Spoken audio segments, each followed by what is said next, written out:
So welcome, our brilliant, beloved brother, Jason. We so appreciate your consistent solidarity and your consistent visionary leadership, my brother. And as always at Setsi, we begin all things by giving thanks to our creator, by giving thanks to the original stewards the various lands are on. We give thanks to all our ancestors, all those who toiled without compassion or compensation. We give thanks to all our elders and community stalwarts whose shoulders we stand on as we build, share, and learn together for our collective liberation and sovereignty. So Jason, can you please introduce yourself to our listeners and viewers and share a bit about your remarkable work, my brother? First of all, thank you so much, Victor, and to the Setsi team for giving me this chance and this opportunity.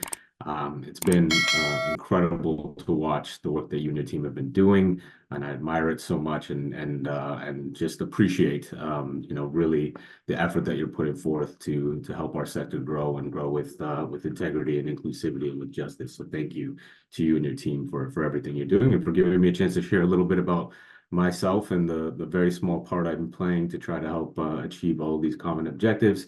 My name is Jason Sukhram, and my day job, I am the head of impact and a director at Quinn+Partners, a boutique consulting firm based here in Toronto that specializes only in helping investors and corporates on their sustainability, ESG, and impact strategies. We believe that these companies can be better companies by embracing, the opportunity to be more sustainable companies that focus on social and environmental impact and how those drive, performance.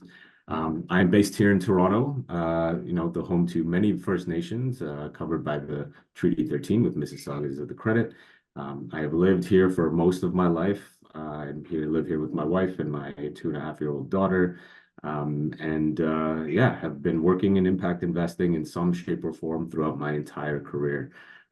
Started out working in international development, coming out of engineering school, going out of business school, and realizing that technologies and innovations really make their way into the world to impact people's lives through some sort of business or financial market mechanism. And that's where impact investing, when I started my career, was a very nascent new space, but was really starting to make sense as the mode for how do we actually solve the world's challenges and build a prosperous, healthy, sustainable world by using market-based approaches. So started working in international development on the ground with smallholder farmers and entrepreneurs in low and middle income countries that were solving the problems of providing access to healthcare in the most remote regions of the world. Throughout my career, I've worked in different capacities, managing a portfolio of companies like that out in New York with the Clinton Foundation, previously with the Mars Center for Impact Investing, really looking at impact investing in Canada at a systemic level. How do we help, investors, the supply of capital, develop strategies to deploy their capital to generate returns, but also deliver on social and environmental outcomes. And at Mars, we also really focused on how do we build the capacity of those organizations that are delivering outcomes to attract that capital, through social impact bonds, through developing impact measurement and management strategies that prove that they can deliver outcomes. So at Mars, we were that intermediary that really helped build capacity within the market. And now at Quinn+Partners, I'm excited to see that, impact investing has grown so much in Canada that the institutional investors and the asset owners are starting to take wind, and they're starting to take notice that this is a viable investment strategy. This is also the investment strategy that is really presenting the most opportunity growing into the future. Things like healthcare innovation, clean tech, and climate tech, of course. These are impactful investment opportunities that not only are addressing some of the world's greatest problems, but are also, meeting the return expectations for their stakeholders. So that's what I focus on now. Really dedicated to helping investors embrace the best practices, adopt the best practices that the impact investing industry has been implementing over the last decade or two. So we could talk a little bit more about what we're seeing and all the work that we have left to do. Indeed. Since the day we met, you've been inspiring me in terms of your body of work. And I think our similar values on international development, and we're both from Toronto, so you know what it is already. So I just give thanks for your consistent leadership and solidarity as always, brother. So my next question is, what's inspiring you right now in your work? What has you curious, or what's keeping you up at night? Yeah, I think Victor, we talked about this a little bit before, but the Canadian impact investing market's at a really interesting space. And I think, having seen sort of the end-to-end from, what's the demand at the community level? Where's the need for capital and investment to improve outcomes? But also now having worked with some of the largest capital holders in Canada, trying to figure out how to connect those things. I think that we're at a really critical moment where there's a lot more discourse, there's a lot more curiosity about what our capital is doing and how it can be used to drive outcomes. And I think what I'm thinking about the most and what I'm working on, and my team, and I have an incredible team here, we're working on a report with some partners that is really exploring how do we mobilize those large capital holders, the asset owners, the pension funds, the foundations, endowments, family offices, those that are managing capital at a large institutional scale. What do we have to do to continue to get that capital deployed for positive social and environmental outcomes? And I think when you look across the world, Canada, we're doing great in some specific areas, but there is a lot of work to do. The UK and Europe specifically has moved so much further in embedding, impact investing practices into regulations and disclosures and requirements for investors with the regulatory frameworks they've put out. In the US, we've seen large pension funds start to say that they're actually moving their entire endowments towards, mission-driven or impact-focused investments. In Canada, we're not seeing that happen as much. So I think for us, what I think is really an amazing opportunity for us as a sector to talk about is what can we be doing so that we're making that same progress. We want to see the impact investing market grow. It's grown, in some ways over the last 5 to 10 years, but not at the rate of other markets in other markets globally. I think the work that the federal government has done with the social finance fund to now start talking about, $100 million pools of capital, I think that's an incredible first step. And that's what we need. We need institutional size investment opportunities so that asset owners like pension funds and family offices can get in. But there's still a lot of barriers that we need to overcome. So in terms of what keeps me up at night, there are several barriers. There are things that, asset owners perceived about impact investing, that you have to concede returns to be an impact investor or to deploy your capital to these investment opportunities, which we know isn't always the case. There is, in some of this research that we've been doing, we've been identifying that some of the leading asset owners, some of the leading institutional investors that have started to explore or adopt impact investing best practices, those are driven by, both the leadership at the organizations and the beneficiaries that they serve, who are demanding greater transparency and greater accountability for what their capital is being invested in. So how do we make those messages more prevalent? How do we essentially show that impact investing is not only viable, but it's in demand? It's also a leading practice, and it's a way of building an inclusive economy, a just economy, but not conceding. Not always necessarily needing to concede returns and not meet financial expectations. I think those if we are able to unlock those messages for asset owners, if we're able to show them and demonstrate with all of the incredible impact investors that we have in Canada that have done this, that have track records, that are on their second, third capital raise or second or third funds, we have the evidence, we have the data that says that this can work and this should work and that this should be attractive. What keeps me up at night is how do we show that? How do we demonstrate that as an ecosystem? How do we mobilize all of the different parts of the ecosystem to bring everybody along, from the community organizations, their direct investors, to the large institutionals that have the capacity and the opportunity to do the same. That's incredible. And as you know, we often talk about institutional investors, asset owners, allocators, and primarily pension funds almost every time we need to speak. So I'm really interested in digging in a bit to the research, even though I know it hasn't been released yet. But before we get there, what challenges and barriers do you face in your work? And what are some of the approaches you and your colleagues are taking on to ideally overcome some of these challenges and barriers? Yeah, I think that there's still a very, very steep I think there's still a very steep learning curve, and the impact investing industry, does a good job of trying to create tools, resources, and reports to demystify and clarify what it is and how it's different from other investment approaches, what its objectives are and how it works. But I think something that we found is that, even if you take the very simple definition, impact investing is investments intentionally made to generate a positive social and environmental return in addition, or sorry, positive social and environmental outcomes in addition to a financial return. Each one of those words have a different interpretations depending on what audience you ask. So what does intentionality mean? How do you demonstrate that?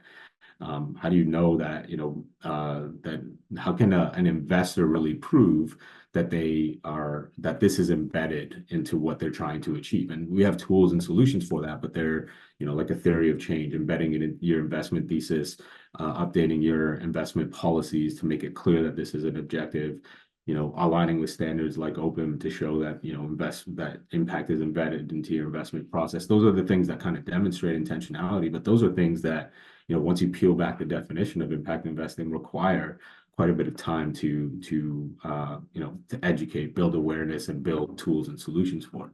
Same thing with measurability. What's the minimum requirement for measurability? We have so many, I think this is one of the things that comes up so often, especially when it relates to social impact. What's the right metric? How often do you measure it? How do you know that that's indicative of solving a specific problem?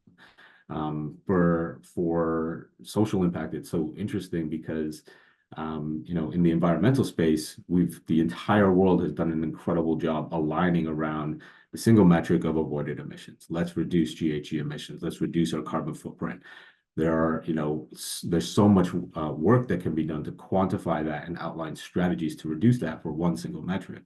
How do we do that for social impact when we're talking about healthcare, education, and poverty, and nutrition? All of the different social issues and different metrics that are going to be required, and different types of initiatives that are going to be initiatives and solutions that are going to be needed to drive those. So again, just coming back to the principles of impact investing, to get our work done, we have to bring people along in our understanding of what those things are and what the requirements are, and appreciate that there's sort of a journey in developing that capacity over time. And so overcoming those barriers, as an advisor, that's our job. That's what I do, with Quinn+Partners and our team. Is our job is to help navigate these different challenges and solutions, and recognize that, there are some minimum requirements to demonstrate, impact investing and demonstrate yourself as an impact investor, but there's ways that you can improve on those and become better at, demonstrating your intentionality, improving the rigor of your measurement approach,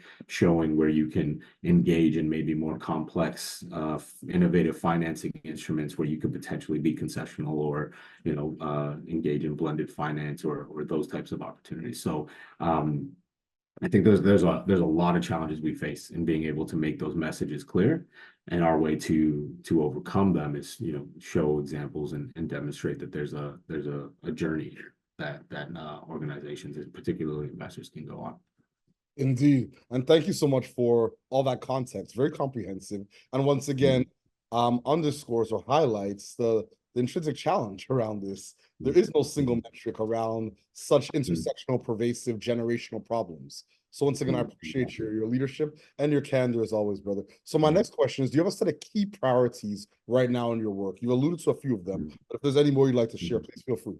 Yeah, I think for me, the number one priority right now is to show that impact investing,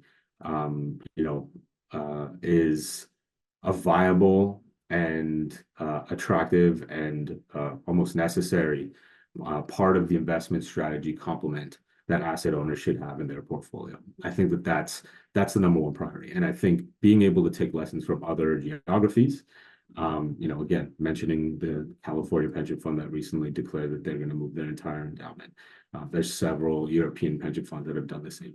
I think we need this because we need to unlock asset owner capital into impact investing in Canada, because we know that the need and demand for impact capital all the way down to the community and individual stakeholder is so large and growing. So for us to be able to address the challenging problems of our time here in Canada, we need to be able to do that. So I think in terms of my priorities, being able to show, with our partners, with the leaders in Canada, that impact investing aligns with fiduciary duty, or meets that fiduciary duty responsibility, which is commonly cited as a barrier. that's one of the priorities that we have. Being able to help build capacity and educate, build awareness on impact measurement tools and impact standards, those types of things. That's a priority we have, because these are the ways that we're going to chip away at mobilizing asset owners. So this report that we're working on has a series of recommendations for different organizations, including advisors like myself, including industry associations, professional associations, Setsi, all of the work that's being done by various groups in Canada. We need to do this collectively, because there's a role for everyone to play to be able to not only demonstrate that this is viable, but create investment opportunities, build the pipeline of investment opportunities, and really also advocate for incentives, maybe at the government level, policy incentives to mobilize more capital, because we need it. We need more capital driving positive social and environmental outcomes again. I couldn't agree more. When you think about the global landscape of impact investing, the GIN, the Global Impact Investing Network, the GSG, all these bodies that you mentioned, the California Pension Fund, is there a jurisdiction that you feel is just light years ahead than Canada? Or do you feel that Canada is neck and neck in terms of the international conversation or the international adaptation or adoption of impact investing? Yeah, it's a good question, and maybe I'll answer this in a different way. What I'll say is that when we look for inspiration or for examples of what's happening and what's been done, I'll say we're often looking at the Dutch pension funds. We're often looking at the UK market, which has pioneered outcomes-based financing in a lot of ways, that has a lot of different innovative financing mechanisms. They have DFIs that have been long-standing leaders in impact measurement and management. So I would say that Canada has work to do. I wouldn't say that we're so far behind that we can't catch up, but Canada does have some work to do, and I think that there's inspiration that we can draw from specific examples in different regions. And I will say I have limited exposure to what's happening. There's some incredible work happening in Japan in the impact investing space. I just have less exposure to it. Similarly, we know that the NAB structure has taken off in Africa and then has done incredible work to build the ecosystems there. I have limited exposure to that, but I know that there's probably lessons that we could learn from what's happening there. Similarly, we've seen the SVX do incredible work in Latin America, Colombia, Mexico. There's so much happening in those regions as well. I don't have as much exposure, but I know that collectively throughout the world there are examples of really great solutions to building impact investing markets that Canada can learn from. In terms of the asset owner focus or the institutional investor focus, I would say Europe and the US are moving faster than moving the fastest from what I've seen. But there's innovation and brilliance everywhere in the world. And I think that that's something that is another thing that we should be tapping into, recognizing that we talk about the Caribbean, there's so much potential, so much innovation happening. Small island nations have to innovate their way out of the looming climate crisis, and they're doing so. They're finding innovative ways. There are lessons that we can draw there. So I think to answer your question, I think Canada can continuously learn and as we grow, and I think that there's examples everywhere that we should draw from. Well said, well said. I couldn't agree more. I remember years ago having breakfast with Nancy Niemsen, the founder of Chantier, and she was headed to Korea around a conference around the and I've seen some of the white papers and position papers that are coming out of Japan. Obviously, I'm connected to all the national advisory boards on impact investing in Africa. There's only 5 of them, but there's 3 more emerging right now. Very exciting times. And definitely Adam and SVX, the folks are doing some great work in Colombia. Joe Reynolds from SI Canada doing some work in Peru. So once again, it's global learnings. I just really appreciate the fact that you're able to highlight some of the remarkable work happening, like you said, in Dutch and the UK. It's around outcomes financing and impact measurement management. So once again, I appreciate all the context that you're providing our viewers so that they can go out and do their own research and study and once again build their capacity. So I'm a firm believer that until the average Canadian understands some of these terms and the alphabet soup within many acronyms within the ecosystems, we're in trouble. We need to make sure that we mobilize knowledge, and amplify it and raise awareness. Absolutely. And actually and I know we're gonna run out of time shortly, Victor, but I think this last point is so critical, so important. And we talk about this came up in some of our research that if you were to ask any individual in Canada you know, what they want their money invested in, what they want, what world they want to live in down the line. Once they have access to that pension money, they will almost always tell you the same thing, that they want a prosperous world, a healthy world. They want a world that has stable economic systems. They want a world with, you know, less poverty, more equality. They want a world that they can give their children and their grandchildren and feel confident that they're going to have a prosperous, healthy life. And impact investing drives towards those outcomes. And when we talk to the beneficiaries, you know, they're going to say that they want their investment managers to do this. They are driving their investment managers, the asset owners, to do this. And so we do need to build that awareness that this approach to investing, we should build that awareness across you know, society, so that asset owners can continue to see that this is where the demand is coming. Ashe, ashe, ashe. Jason, thank you so much for your consistent leadership and all that you do for so many. It's been an honor to call you my good brother, my colleague, my friend, and I'm just always inspired to connect with you. And as always at Setsi, we close this conversation, this interview, the way we began, by giving thanks to our creator, by giving thanks to the original stewards, the various lands around. We give thanks to all our ancestors, all those who toiled without compassion or compensation. We give thanks to all our elders and community stalwarts whose shoulders we stand on as we build, share, and learn together for our collective liberation and sovereignty. Thank you so much, fam. I appreciate you. Thanks, Victor. Appreciate it.